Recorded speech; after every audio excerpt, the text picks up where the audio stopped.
तेच म्हटलं ना मी, सिद्धार्थ जाधव, सिद्धार्थ बोडके काही स्टार नव्हता की मी त्यासाठी गेलो. मी त्याला असंच बघितलं, त्याला नाटकाची एक जाहिरात बघितली घरी. मग त्याचं अनन्यामध्ये खूप काम चांगलं व्हायचं ऐकलं. मग तो दृश्यम 2 मध्ये छोटासा रोल पाहिला त्याचा. पण मला ना तो कायम बघितलं असं वाटायचं की हा शिवाजी महाराजांचा रोल चांगला करू शकतो, दिसेल. हा पहिला क्रायटेरिया होता. दुसरं मी तर थिएटर केलं असल्यामुळे मला ती भीती नव्हती. आणि त्याला भेटलो आणि त्याला म्हटलं तू शिवाय, बरं लोकांना वाटतं की मी त्याला देव माणूस मध्ये तिकडे घेतला. मी त्याला कास्ट केल्यानंतर तो देव माणूस मध्ये आला.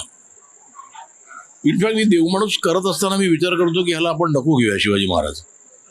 कारण मी थोडासा घाबरलो, म्हटलं रे ह्यांनी एवढा निगेटिव्ह रोल आणि तो चांगला केलाय, म्हटलं त्याचा काही इम्पॅक्ट राहील का. पण नंतर मी विचार केला नाही राहणार. म्हणजे मला जे पहिलं गट फिलिंग आहे ना की हा शिवाजी महाराज चांगला करेल, I will go my gut feeling.